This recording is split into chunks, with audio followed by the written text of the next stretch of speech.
C'est au bord d'un lac à l'ouest de Sudbury que je retrouve la députée ontarienne France Gélinas. Pas étonnant, France Gélinas adore le plein air. Un de ses emplois d'été, c'était comme guide de pêche et de canot dans le parc de la Mauricie, pas loin de son Shawinigan natal. Après ses études en physiothérapie à l'Université Laval, France se retrouve à Sudbury. Elle décroche un emploi à l'hôpital Laurentien et devient la physiothérapeute des francophones de la région. Peu de temps après, elle rencontre son mari, Keith Harris. Le couple a 3 enfants et pour France, Sudbury devient son chez-soi. Elle devient directrice du Centre de santé communautaire et s'implique au sein de la communauté. En 2007, la députée néo-démocrate de Nickel Belt, Shelley Martel, décide de quitter la politique. Le parti invite France à tenter sa chance. Au départ, elle n'est pas du tout intéressée, mais elle finit par se faire convaincre. Moi, je suis une politicienne par erreur. Je ne suis pas supposée d'être là. France Gélinas, bonjour. Salut Rachel, comment ça va? Très, très bien.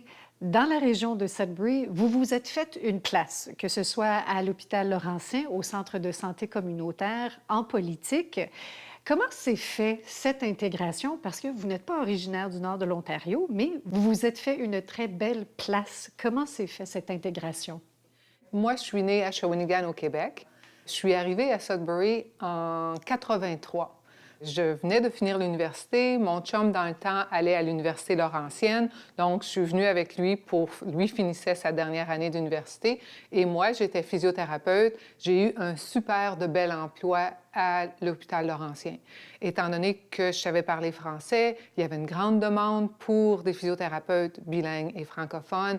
J'ai eu un bel emploi et j'y suis restée. Étiez-vous athlétique comme jeune adolescente ou étudiante? Oh, absolument, absolument. Moi, j'ai fait un peu de tout. Je jouais au volleyball pour mon équipe secondaire. Pendant l'été, c'était du water polo, de la danse synchronisée, de la nage synchronisée. J'ai joué à tout. J'ai joué au baseball, au hockey, n'importe quel sport. J'aimais ça, j'essayais ça. Puis je dirais... Un petit peu de compétition aussi? Très compétitive. Je suis très compétitive. J'aime gagner. Même si je ne gagne pas, j'aime la compétition. Puis je continue. Même à 53 ans, je suis encore compétitive. Je fais de l'aviron de façon compétitive parce que j'aime ça. Dans votre environnement, il y avait une personne très spéciale pour vous lorsque vous étiez adolescente. Qui c'était cette personne? Ah, c'était ma grand-mère. Ma grand-mère oui? Du côté de mon père, ma grand-mère Jeannette. Je porte son nom d'ailleurs. Hein? Mon nom, c'est Marie-Jeannette France Gélinas. Donc, ma grand-mère était un professeur, une institutrice que ça s'appelait dans ce temps-là. Et lorsqu'elle a eu 25 ans, elle a dû prendre sa retraite parce que si tu voulais te marier, tu n'avais pas le droit de continuer à travailler. Donc, à 25 ans, elle se marie. Elle marie un de ses étudiants, d'ailleurs, mon grand-père, Gilbert, super de bonhomme. Puis, ils vont avoir 14 enfants. Et là, ma grand-mère veut que tous ses enfants aient une éducation. Voilà. C'est pas évident sur un salaire avec mon grand-père, un gros travailleur, travaillait 2 chiffres par jour, 6 jours par semaine pour essayer de nourrir sa famille. Mais tu sais, c'est pas évident. 14, toutes les autres, tu sais, là. Puis les 5 plus vieux, c'était des garçons. Parce que dans les autres familles, les garçons allaient travailler puis aidaient. Mais ma grand-mère voulait que ses enfants aillent à l'école. Donc, il y avait une école qui avait ouvert, puis là, c'est terrible, ça s'appelait une école pour les arriérés mentaux. Ça s'appelait comme ça dans le temps. Très chic. Non, non, non, c'est vraiment des gens qui avaient des handicaps de développement, mais ça s'appelait comme ça dans le temps et ils n'étaient pas capables de trouver d'enseignants pour aller enseigner là. Ma grand-mère a dit, je vais y aller, moi. Donc, elle avait encore son brevet d'enseignement, elle allait, et cette école-là, c'était juste à côté d'où est-ce qu'on demeurait. Et ma grand-mère avait peur des chiens. Donc, c'était ma job d'aller chercher ma grand-mère sur l'heure du dîner, parce qu'on allait manger à la maison dans ce temps-là. Je remarchais avec ma grand-mère jusqu'à l'école, puis après ça, je me rendais à mon école. C'était ma job. Mais d'avoir passé tout ce temps-là avec ma grand-mère était bien, bien en avant de son temps. Elle comprenait la justice sociale, elle comprenait que pas tout le monde avait été donné les mêmes atouts à la naissance, etc. Elle était chef syndicale pour les enseignants de la région. Tu sais, là, je me souviens, je me rends compte qu'un des professeurs était tombé enceinte. Puis dans ce temps-là, les femmes professeurs qui étaient enceintes avaient droit à 2 semaines de vacances. Hein? C'était 2 semaines de vacances pour accoucher, pour avoir leur bébé, et là, ils devaient revenir tout de suite après. Elle, parce qu'elle n'était pas mariée et qu'elle était tombée enceinte, il ne voulait pas lui donner ces 2 semaines de vacances, comme pour la punir d'avoir fait ce geste horrible. Mais ma grand-mère, elle disait: bien non, la convention collective dit que tu as droit à 2 semaines, puis je vais aller chercher tes 2 semaines. Mais ça avait fait tellement un brouhaha parce que c'est comme si ma grand-mère n'avait pas de bonnes valeurs catholiques chrétiennes, d'encourager la promiscuité, puis tout ça. Puis ma grand-mère, elle me parlait de ça, là, pendant qu'elle ne voulait certainement pas que je devienne enceinte, mais elle voulait quand même la justice pour cette femme-là. Avez-vous l'impression que vos premières leçons politiques, à toute fin pratique, c'est grâce à votre grand-mère? Oh, absolument, absolument. Ah, ma grand-mère, c'en était une, tu sais, là, qui s'est levée à un moment donné à l'église. Le prêtre, je ne me souviens plus de quoi qu'il parlait, là, mais ça finissait en disant que l'homme, c'était la tête du foyer et la femme, c'était le cœur du foyer. Puis il venait de finir son discours comme ça. En plein milieu de l'église Christ-Roi, ceux qui viennent de Shawinigan, c'est une église de 600 places, pleine à craquer. Ma grand-mère se lève, monte jusque vers le prêtre pour lui dire: bien, dans notre famille, c'est moi qui ai la tête, puis on est tous les deux le cœur de la famille. Oui, c'est ça. Elle avait pas froid aux yeux. Mais en même temps, tu sais, là, c'était toujours pour l'équité. Elle était très progressiste, ma grand-mère, et j'ai passé beaucoup, beaucoup de temps avec elle. Donc, oui, j'ai ramassé ses valeurs en grandissant. Les francophones de la région de Durham ont organisé un gros rallye ce matin appelé SOS Désignation Durham. Ils essaient de recevoir la désignation depuis 2009, mais le gouvernement continue d'ajouter des barrières à leur désignation.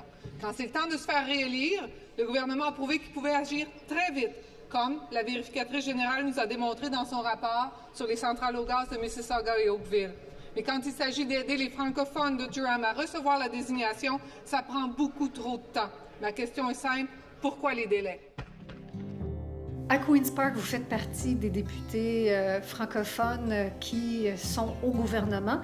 Quelle est la relation entre les francophones et les anglophones à la législature? Bien, je dirais que du côté des francophones de tous les partis, on s'entend très bien. C'est pas rare que j'aille voir, c'est là Marie-France Lalonde ou Madeleine Meilleur ou n'importe qui d'autre qui est francophone dans n'importe quel des partis, puis qu'on se parle, là, on a un problème avec la francophonie, comment est-ce qu'on le règle ensemble? Du côté des francophones, on est un petit groupe de francophones et on s'entend très bien dans les 3 partis. Du côté des francophones anglophones, le français à Queen's Park, il est toléré. Il n'est pas aimé, il n'est pas promu, il n'est pas fierté, il est toléré. Moi, je parle français à l'Assemblée à tous les jours. Peut-être pas beaucoup, mais je le parle à tous les jours. Si je fais un discours, je dirais n'importe quoi de plus de 5 minutes, je vais parler en français et en anglais. Et souvent, je suis la seule qui parle français pendant des mois de temps.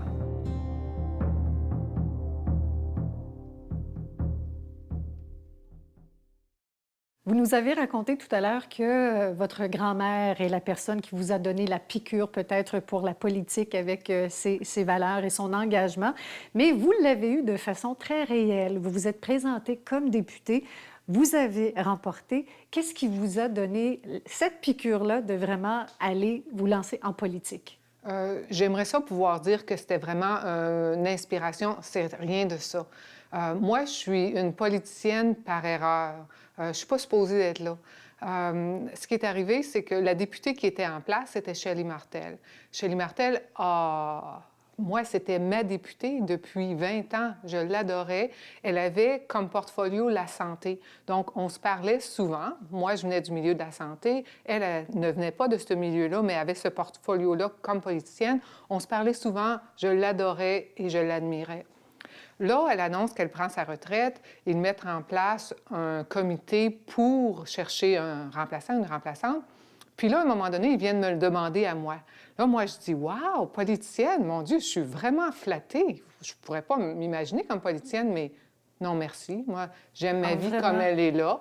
Là, les semaines, les mois passent. Et je savais qu'il y avait déjà 2 personnes qui étaient intéressées.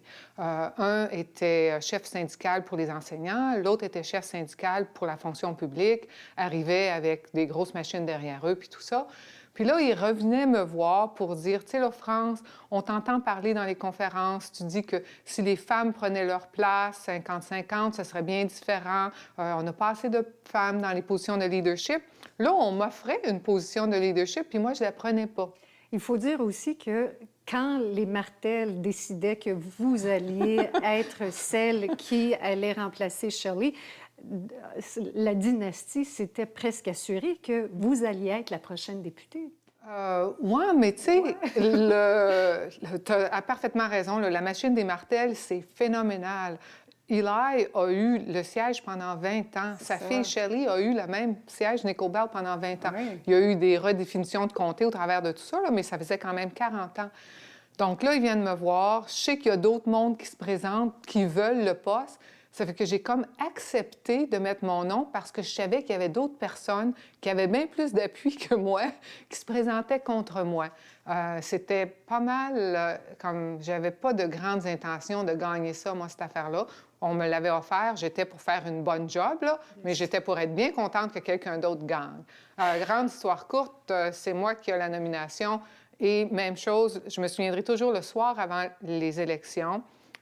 Les sondages qui étaient sortis, c'est que c'était Ron Dupuis. C'était un conseiller municipal très aimé dans la région qui se présentait contre moi, contre les libéraux. Tous les comtés provinciaux, fédéraux, c'était tout libéral.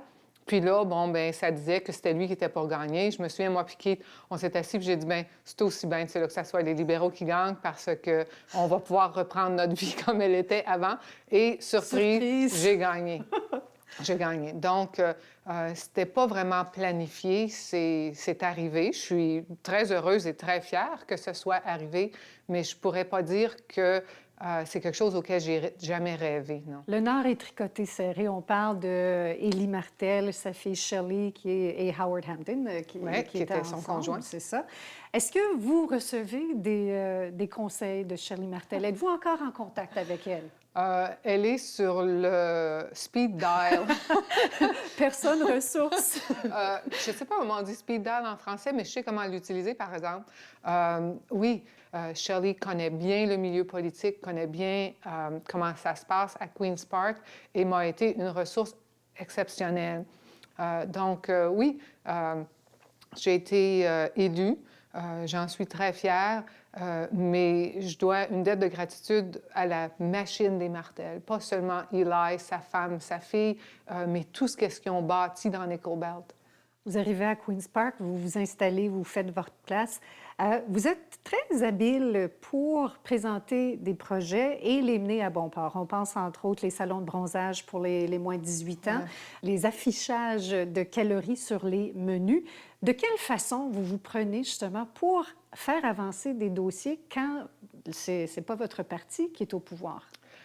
C'est vraiment du travail de fond où est-ce que tu vas chercher. Moi, je dis, il faut rentrer le plus de monde possible dans l'attente. Les politiciens, là, c'est...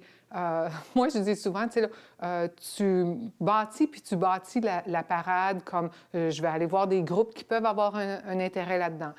Comme quand c'était pour donner au commissaire aux services en français plus de pouvoir, bien, mon réseau francophone était là, puis j'ai bâti là-dessus. Quand c'était pour bannir les cigarillos aromatisés, bien là, c'était vraiment tous ceux qui ont travaillé dans la santé. Donc, tu vas chercher des groupes comme les groupes qui vont pour les poumons, le cancer, les enfants, les jeunes, les campagnes anti-tabac. Puis là, je me rencontre avec eux, je discute avec eux, je vois si je peux avoir leur soutien On fait des activités communautaires. Je me souviens d'être allée dans les gymnases, parler aux jeunes.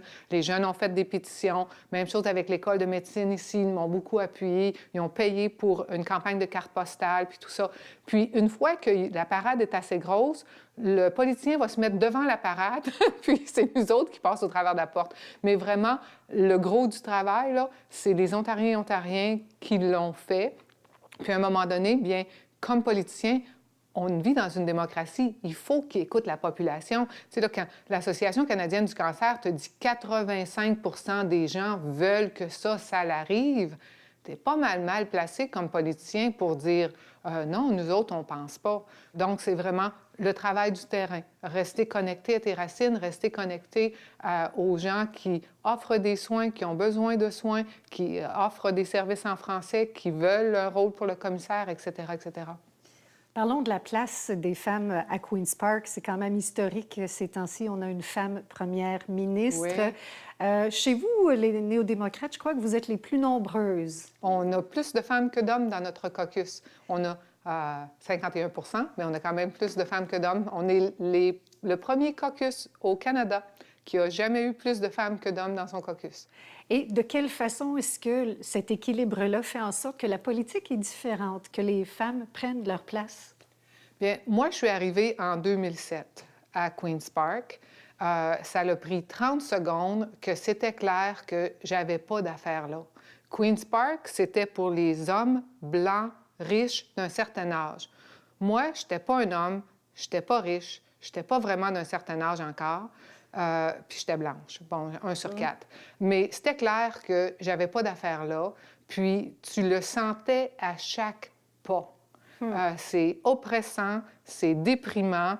C'est vraiment pour que c'est faire que les Ontariens et Ontariennes continuent d'élire des hommes blancs, riches d'un certain âge? Je ne le sais pas, mais il y en a à Queen's Park de ça en masse. Puis si tu ne tombes pas dans ce club-là, c'est comme tu n'as pas d'affaires là. Ça, c'est l'impression initiale. C'est suffocant. Après ça, je me suis dit, mon Dieu, qu'est-ce que j'ai fait là? Moi, je viens d'un milieu de femmes, je viens du milieu de la santé. Tu sais, là, à l'hôpital, on était 1000 femmes puis 100 hommes. Tu sais, là, même chose au centre de santé communautaire.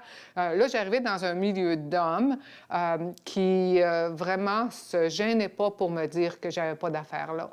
Là, j'ai commencé à faire ce que je fais toujours, regarder où est-ce que j'avais des alliés. Puis c'est là que tu te rends compte, il y a du bon monde dans les 3 partis. Il y a des gens qui sont là pour les bonnes raisons, qui veulent faire avancer les choses pour le bien-être de tous les Ontariens et Ontariennes. Puis là, bien, tu te fais des alliés avec ces gens-là. Les gens qui sont au comité, qui font le travail quand il n'y a pas de caméra, c'est des gens qui sont là pour les bonnes raisons. Souvent, tu sais, là, on va amener des changements dans un projet de loi. Je sais que c'est moi qui ai amené ces changements-là. Mais une fois que les caméras tournent, il y a juste le parti au pouvoir qui peut avoir des bonnes idées. Parce que soit que tu leur donnes tes idées ou que les idées ne passeront pas, même si c'est pour le mieux. Moi, je ne suis pas là pour moi. Je leur donne, prenez-la. Si c'est pour faire une différence dans la vie des Ontariens et Ontariennes, pour moi, ça vaut la peine. Mais souvent, tu sais, là, les membres de mon parti vont dire, bien, France, c'est toi qui as championné ça. Il faut que le monde le sache que tu as fait ça. Ah, bien, ils ne sauront pas, mais moi, je sais que c'est moi qui ai fait ce travail-là. Frangelina, vous voyagez beaucoup, faites le trajet entre Sudbury et Toronto, mais vous avez l'endroit parfait pour venir refaire vos forces. Nous sommes chez vous. Parlez-nous de ce petit bijou dans la forêt. Bien, nous, on avait un chalet ici. On a acheté le chalet et 2 ans plus tard, on a construit la maison. C'est nous qui avons fait le design, on a fait faire les plans. C'est nous qui avons supervisé la construction de la maison. C'est un projet que j'avais jamais fait de ma vie, que je pensais jamais pouvoir faire. J'ai adoré ça. C'était tellement concret. Tu sais, là, disons que le matin, Lucien, qui était notre framer, venait, puis là, il disait, bien, aujourd'hui, je vais t'installer tes fenêtres. Là, à la fin de la journée, mes fenêtres étaient installées. L'eau, on est un des lacs que l'eau vient le plus chaud. Donc, l'été, pour se baigner, on est un des premiers à pouvoir se baigner. Mon plus vieux de mes petits-fils, Tyson, et moi, on se baigne à chaque année. Des fois, c'est à Pâques. On se baigne pour la première fois. Disons que c'est rapide, hein? On rentre dans l'eau, on sort de l'eau, là. C'est par principe. Mais on s'est baigné à Pâques. Puis, s'il y a de la glace, bien là, on attend. Puis, c'est à la fête des mères, on se baigne.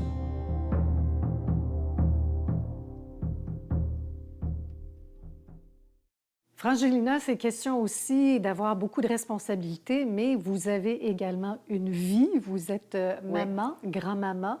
De quelle façon vous faites cet équilibre entre le travail et la vie privée, votre famille? Bien, dans un premier temps, je dirais que je suis honnête avec les gens. Puis je leur dis, tu sais, là, si vous voulez une députée qui travaille 24/7, là, élisez-en un autre. Parce que moi, j'ai passé 25 ans de ma vie à dire aux gens que si vous voulez être en santé, vous devez avoir l'équilibre travail-famille. Ce n'était pas des paroles en l'air, c'est quelque chose que je crois. Donc, parfois, il va y avoir tu sais, là, des événements très importants. Je vais leur dire, tu sais, là, je suis désolée, j'amène mon petit-fils à sa leçon de natation le samedi matin. C'est le temps que je passe avec eux autres. Puis, je suis désolée. Je peux y aller avant, je peux y aller après, mais je ne le manquerai pas. Même chose si on a quelque chose dans la famille qui est important, je leur dis la vérité. Que moi, je vais être mariée, mère et grand-mère toute ma vie. Je ne serai pas politicienne toute ma vie. Donc, tu sais, ma priorité, c'est ça. Vous avez quand même des passe-temps hors de l'ordinaire. Vous êtes pilote de brousse, Frangélina. Oui. Parlez-nous de cette activité-là. Vous avez eu cette piqûre comment? Bien, j'aimais pas ça, prendre l'avion. Je pense que c'est un peu le manque de contrôle. Tu sais, là, je ne savais pas ce qui se passait là, puis tout ça. Mon père avait ses licences de pilote. Donc, j'étais déjà allée dans des petits avions. Dans des petits avions, je n'haïssais pas ça parce que, tu sais, là, tu vois ce qui se passe. Les gros avions, j'haïssais ça. Là, c'est mon père qui avait suggéré, il dit, bien, tu devrais prendre ta licence, toi aussi, puis tu sais, là, tu comprendrais mieux la théorie du vol, puis tout ça, puis t'haïrais moins ça. Ah, pas de mauvaise idée. Parce que j'ai commencé ça, puis ici, il y a tellement des belles opportunités. Tu sais, là, dans la ville elle-même, on a quelque chose comme 323 lacs, mais dans mon comté de Nickel Belt, j'en ai des centaines. Tu sais, là, que tu parles de Biscoe ou de Gogama ou de Folliette ou de Ivanhoe Lake ou tout ça, quasiment... À l'extérieur de Sudbury, quasiment tout le monde dans mon comté sont sur le bord d'un lac.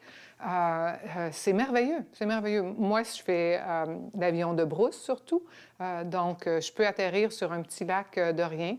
Puis s'il y a assez de vent, mais je suis capable de décoller également. Vous avez quand même un petit côté, vous aimez les sensations fortes. Ah, absolument. Moi, j'aime les sensations fortes, mais surtout, je dirais que j'aime le risque.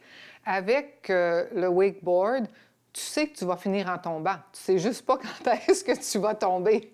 Puis si c'est la même chose comme, peu importe si on fait du snow, là, de la planche à neige ou du wakeboard ou du ski nautique ou quoi que ce soit, c'est vraiment, je me pousse toujours. À la fin de la journée, tu sais, là, on se dit, bien, si tu n'as pas tombé, c'est que tu n'as pas essayé assez fort. Puis ça, les enfants sont la même chose et je le vois même dans mes petits-enfants. Je dirais le goût du risque, le goût de la compétition, de toujours essayer quelque chose que tu ne sais pas si tu vas réussir. Souvent, c'est... je réussis pas, là. Je te dis pas que je suis super bonne, mais je continue d'essayer quand même. Puis même si ça réussit pas mon affaire, bien, j'ai du fun à essayer. Vous pratiquez les sports en famille. Vous êtes aussi très liés par des valeurs. Vous parlez de votre grand-mère, des choses que vous avez apprises d'elle. Quelle sorte de valeurs avez-vous données à vos enfants? La famille passe en premier. La famille passe en premier, les enfants passent en premier. Puis, que si tu veux être en santé, il faut que tu aies des gens autour de toi. Ta famille, oui, on se tape ses nerfs comme toutes les autres familles, mais je sais que quand on a besoin de l'un de l'autre, on est toujours là.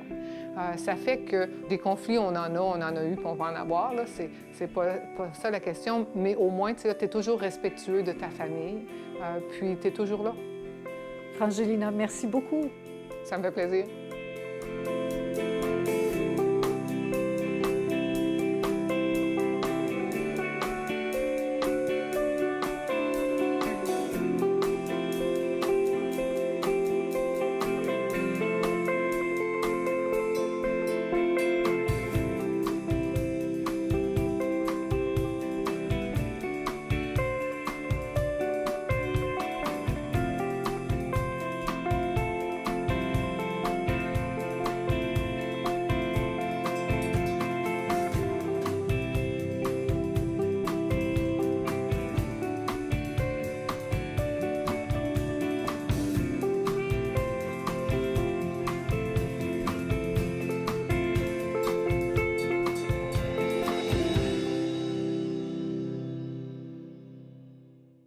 dernière année d'université.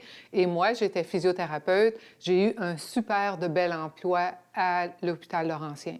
Étant donné que je savais parler français, il y avait une grande demande pour des physiothérapeutes bilingues et francophones.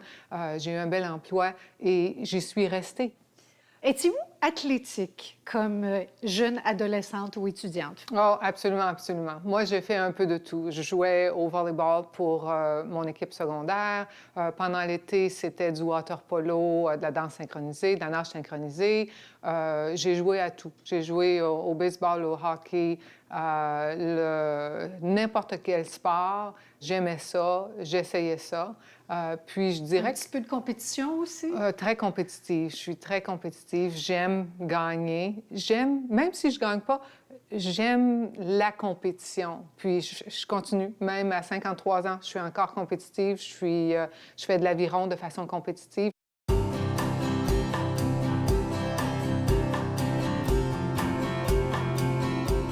C'est au bord d'un lac à l'ouest de Sudbury que je retrouve la députée ontarienne France Gélinas. Pas étonnant, France Gélinas adore le plein air. Un de ses emplois d'été, c'était comme guide de pêche et de canot dans le parc de la Mauricie, pas loin de son Shawinigan natal. Après ses études en physiothérapie à l'Université Laval, France se retrouve à Sudbury. Elle décroche un emploi à l'hôpital Laurentien et devient la physiothérapeute des francophones de la région. Peu de temps après, elle rencontre son mari, Keith Harris. Le couple a 3 enfants et pour France, Sudbury devient son chez-soi. Elle devient directrice du Centre de santé communautaire et s'implique au sein de la communauté. En 2007, la députée néo-démocrate de Nickel Belt, Shelley Martin. Parce que j'aime ça. Dans votre environnement, il y avait une personne très spéciale pour vous lorsque vous étiez adolescente. Qui c'était cette personne? Ah, c'était ma grand-mère. Ma oui? grand-mère du côté de mon père, ma grand-mère Jeannette. Je porte son nom d'ailleurs. Hein. Mon nom, c'est Marie-Jeannette France Gélinas. Donc, ma grand-mère était un professeur, une institutrice que ça s'appelait dans ce temps-là. Et lorsqu'elle a eu 25 ans, elle a dû prendre sa retraite parce que si tu voulais te marier, tu n'avais pas le droit de continuer à travailler. Donc, à 25 ans, elle se marie. Elle marie un de ses étudiants, d'ailleurs, mon grand-père, Gilbert, super de bonhomme. Puis, ils vont avoir 14 enfants. Et là, ma grand-mère veut que tous ses enfants aient une éducation. Voilà. C'est pas évident sur un salaire avec mon grand-père, un gros travailleur, travaillait 2 chiffres par jour, 6 jours par semaine pour essayer de nourrir sa famille. Mais tu sais, c'est pas évident. 14, toutes les... Elle décide de quitter la politique. Le parti invite France à tenter sa chance. Au départ, elle n'est pas du tout intéressée, mais elle finit par se faire convaincre.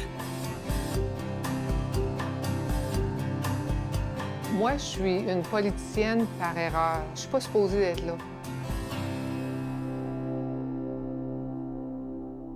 France Gélinas, bonjour. Salut Rachel, comment ça va? Très, très bien.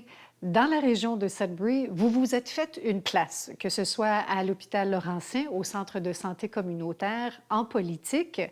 Comment s'est fait cette intégration? Parce que vous n'êtes pas originaire du nord de l'Ontario, mais vous vous êtes fait une très belle place. Comment s'est fait cette intégration? Moi, je suis née à Shawinigan, au Québec. Je suis arrivée à Sudbury en 83. Je venais de finir l'université. Mon chum, dans le temps, allait à l'université Laurentienne. Donc, je suis venue avec lui pour... Lui finissait sa dernière. Les autres, tu sais, là, puis les 5 plus vieux, c'était des garçons. Parce que dans les autres familles, les garçons allaient travailler puis aidaient, mais ma grand-mère voulait que ses enfants aillent à l'école. Donc, il y avait une école qui avait ouvert, puis là, c'est terrible, ça s'appelait une école pour les arriérés mentaux. Ça s'appelait comme ça dans le temps. Très chic. Non, non, non. C'est vraiment des gens qui avaient des handicaps de développement, mais ça s'appelait comme ça dans le temps et ils n'étaient pas capables de trouver d'enseignants pour aller enseigner là. Ma grand-mère a dit, je vais y aller, moi. Donc, elle avait encore son brevet d'enseignement, elle allait, et cette école-là, c'était juste à côté d'où est-ce qu'on demeurait. Et ma grand-mère avait peur des chiens. Donc, c'était ma job d'aller chercher ma grand-mère sur l'heure du dîner, parce qu'on allait manger à la maison dans ce temps-là. Je remarchais avec ma grand-mère jusqu'à l'école, puis après ça, je me rendais à mon école. C'était ma job. Mais d'avoir passé tout ce temps-là avec ma grand-mère était bien, bien en avant de son temps.